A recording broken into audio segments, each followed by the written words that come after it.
আসসালামু আলাইকুম। তো আশা করি নিশ্চয়ই সকলেই ভালো আছেন। তো আপনারা অলরেডি সবাই জানেন যে ব্রাজিল এবং আর্জেন্টিনা এই রবিবার বাংলাদেশ টাইম অনুযায়ী সকাল 6টায় মাঠে নামতেছে। অর্থাৎ ব্রাজিল এবং আর্জেন্টিনার সুপার ক্লাসিকো একটা ম্যাচ আপনারা দেখতে চলেছেন। সো ওই ম্যাচটার আগে ব্রাজিল কোচ ডুরিবাল জুনিয়র তার ফার্স্ট ট্রেনিং সেশনটা কমপ্লিট করার জন্য গতকালকে মানে গারিনচা স্টেডিয়ামে তার প্লেয়ারদেরকে নিয়ে উপস্থিত হয়েছিলেন, বাট আনফরচুনেটলি ওই ট্রেনিং সেশনটা তিনি কমপ্লিট করতে পারে নাই।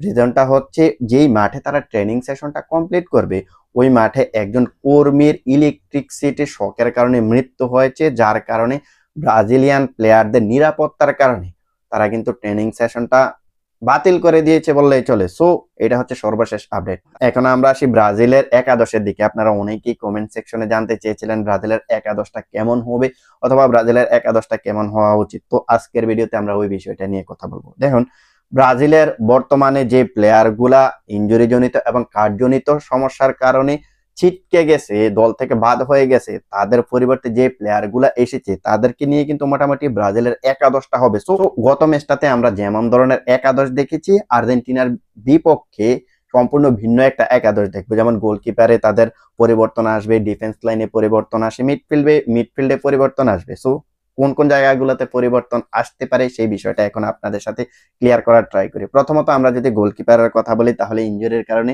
দল থেকে ছিটকে গেছে এলিসন বেকার, তার জায়গায় আসবে বেন্টো, এটা মোটামুটি নিশ্চিত। আমরা যদি রাইট ব্যাকের কথা বলি তাহলে আবারও ম্যাচটা ভেন্ডারসন স্টার্ট করতে চলেছে। সো এখন আপনারা অনেকেই ওয়েসলির কথা বলবেন, বাট ওয়েসলির এখানে একটা অভিজ্ঞতার ব্যাপার স্যাপার রয়েছে। সো তিনি ফার্স্ট টাইম ব্রাজিল জাতীয় দলে খেলতে এসেছেন। সো ডুরিবাল জুনিয়র তাকে হয়তোবা ওই চাপটা দিবে না, তাকে সাবস্টিটিউট হিসেবে হয়তোবা রাখবে। সো বেন্ডারসনকে রাইট ব্যাকে, লেফট ব্যাকের কথা যদি বলি তাহলে এই জায়গায় আবারও গুইলহামে আরানা ম্যাচটা শুরু করতে চলেছে। আমরা যদি এখন ডিফেন্স লাইনের সেন্টার ব্যাকের কথা বলি, অর্থাৎ মেইন যে ডিফেন্স লাইনটা থাকবে ওই মেইন ডিফেন্স লাইনে মার্কিনিসের সাথে স্টার্ট করার সম্ভাবনা সবচেয়ে বেশি রয়েছে মোরেলহোর, কারণ এই জায়গায় গাব্রিয়েল ম্যাগালেস একটা কার্যজনিত সমস্যার কারণে ছিটকে গেছে। তার পরিবর্তে এই জায়গায় দলে ডাকা হয়েছে লুকাস বেরাল্ডোকে। সো লুকাস বেরাল্ডোকে দিয়ে তো আর স্টার্ট করা হবে না, এই জায়গায় সম্ভবত মরিলহোকে দিয়ে স্টার্ট করাবে। এখন আমরা যদি মিডফিল্ডের কথা বলি তাহলে মিডফিল্ডেও বড় ধরনের দুইটা পরিবর্তন আসবে, কারণ গত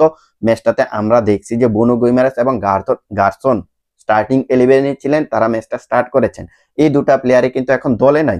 এই জায়গায় বুনো গুইমারেস কার্যজনিত সমস্যার কারণে বাদ হয়ে গেছে এবং ইনজুরির কারণে গার্সন এই টিমটা থেকে ছিটকে গেছে। সো এই পজিশনটাতে বিবোর্ডের দুইটা পজিশনে আমরা মোটামুটি একটা পরিবর্তন দেখতে পারবো। ওই পরিবর্তনের জায়গায় অর্থাৎ বুনো গুইমারেস এবং গার্সনের জায়গায় যে প্লেয়ার গুলাকে ডাকা হয়েছে এরা হচ্ছে একজন হচ্ছে উলভারহ্যাম্পটনের জোয়াও গোমেজ এবং একজন হচ্ছে আটালান্টার এডারসন। সো এই দুইটা প্লেয়ারকে ডাকা হয়েছে। সো এখন কথা হচ্ছে এই দুইটা প্লেয়ারকে স্টার্টিং 11-এ নিয়ে আসা হবে কিনা, আমার কাছে মনে হয় না, কারণ তারা হচ্ছে ডুরিবাল জুনিয়রের যে ফার্স্ট স্কোয়াড রয়েছে এই ফার্স্ট স্কোয়াডের সেকেন্ড অপশন।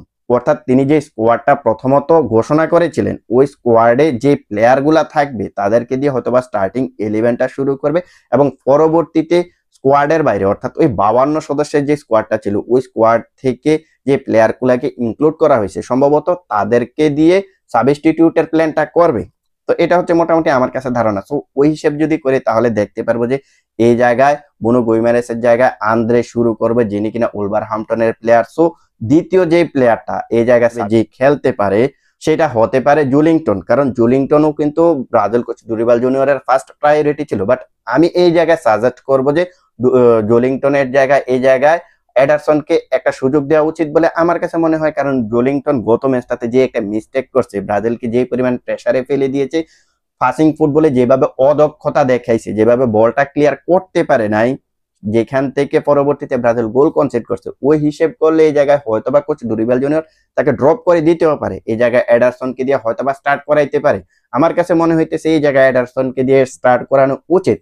এবার আমরা যদি অ্যাটাকিং মিডফিল্ডারের কথা বলি তাহলে এই জায়গায় আবারও রাফিনহা ম্যাচটা শুরু করবে, তাতে কোনো সন্দেহ নেই, কারণ গত ম্যাচটাতে তিনি একটা গোল একটা অ্যাসিস্ট করেছেন।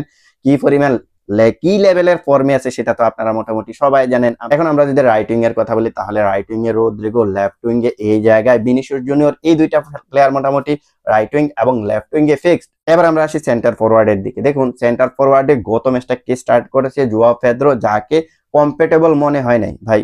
সেন্টার ফরওয়ার্ডে যেই আসে বুঝি না কেন এই জায়গাটাতে বারবার ফ্লপ মারে। সো জোয়াও পেদ্রো গত ম্যাচটাতে ফ্লপ ছিলেন, সো সেই অনুযায়ী তাকে কি একটা সুযোগ দিবে, নাকি যিনি কিনা মাতিয়াস কুনা সাবস্টিটিউট হিসেবে নেমেছিলেন গত ম্যাচটাতে, সাবস্টিটিউট হিসেবে নেমে তার of the ball on the বল বেশ ভালো ছিল, সো ওই প্লেয়ারটাকে আরো একবার ওই প্লেয়ারটাকে স্টার্টিং 11 সুযোগ দিবে কিনা এটাই কিন্তু এখন দেখার বিষয়। সো আমার কাছে মনে হইতেছে যে এই জায়গায় মাতিয়াস কুনাকে একটা সুযোগ দেওয়া উচিত। সো এই ব্যাপারে আপনাদের মতামত কি আপনারা কমেন্ট সেকশনে জানিয়ে দিতে পারেন।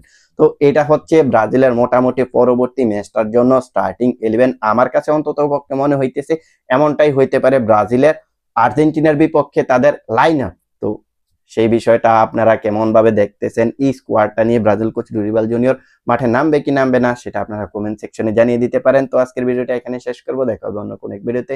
সে পর্যন্ত ভালো থাকবেন।